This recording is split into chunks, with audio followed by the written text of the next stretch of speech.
Welcome to Golf Training Hacks. So why is it that so many recreational golfers struggle to improve their golf swings? Well, for many it's because they struggle to improve their range of motion. No matter how hard they try, they remain stiff and tight. And when that's the case, it's tough to swing a golf club, and often swinging a golf club can create pain and injury. Also, the lack of mobility makes lessons and practice less effective, so those performance gains remain elusive. Now, there are a lot of reasons why someone could be stiff and tight and just can't get those range of motion gains they're looking for. And one of those reasons could be that they just don't get enough movement variety in the day.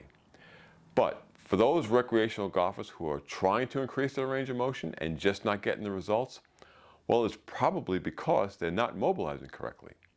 So in this series, we're going to help you do that. We're going to show you how you can use breathing patterns and isometrics to boost the effectiveness of your mobilization techniques. And we're also going to show you how the combination of isometrics and breathing patterns used in a physical therapy protocol called muscle energy techniques can help you improve your mobility, improve your joint function, improve the extensibility of soft tissue, reduce fibrotic tissue, and reduce pain. It's a great system that can help you do all those things. So in part one of this video series, we're going to talk about how breathing patterns can help improve the effectiveness of mobility techniques. In part two, we'll talk about how isometrics can help. In part three, we'll go over those muscle energy techniques that you can use to improve the effectiveness of your mobility work. Then in future videos in the series, we'll give you examples of techniques that you can use to help you increase your range of motion. So let's get started on part one in this series and talk about how breathing patterns can help improve the effectiveness of mobility techniques. So how can breathing patterns help improve the effectiveness of mobility work? Well, clearly certain breathing patterns create tension in the system. When someone is shocked or frightened, the breathing pattern becomes high up in the chest and sharp and through the mouth. Right? That's clearly putting tension in the system. When someone is nervous or worried, the breathing tends to be more rapid and high up in the chest. So those types of breathing patterns are signaling to create tension in the system by dialing up the sympathetic nervous system and telling the system that we need to act because there's a threat. We need to deal with something. And it's dialing down the parasympathetic nervous system because this is not the time to relax. Something has to happen. We need to act. Now, conversely, a long, slow, diaphragmatic breath with a long, slow exhale will dial up the parasympathetic nervous system to say, okay, you can relax now, there's no threat, calm down. And it dials down the sympathetic nervous system because there's nothing to act on.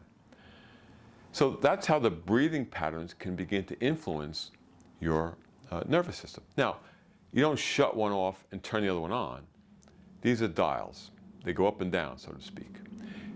Actually, the sign of a healthy nervous system is being able to move from one system to the other rather easily based on the environment. So when there is a threat, when you have to deal with something and you need to dial up the sympathetic nervous system and you deal with that threat, then you need to be able to dial that down and dial up the parasympathetic nervous system so you can calm down again. It's really important. You can move from one to the other. When you're stuck in that sympathetic fight or flight mode, that's not very healthy. So how do breathing patterns influence these things? Well, they influence these nervous systems via the vagus nerve. Now, the vagus nerve influences the sympathetic and parasympathetic nervous system. It influences your heartbeat and other things. So when you're stretching or mobilizing, you need to work on using deep diaphragmatic breaths with long exhales to dial up your parasympathetic nervous system and take the tension out of your system. Now, you would like, ideally, to have your exhales longer than your inhales. That's really going to dial that parasympathetic dial up and knock down that sympathetic dial so that you're going to take the tension out of the system, and that's going to relax your muscles, and that's going to make your mobility work and your stretching more effective. So in the next video, in part two of this series, we're going to talk about how isometrics can help you improve the effectiveness of your mobility work. At Golf Training Hacks, we not only want you to play better golf, but we want you to move better and feel better every day, so you can play the best golf of your life for the rest of your life.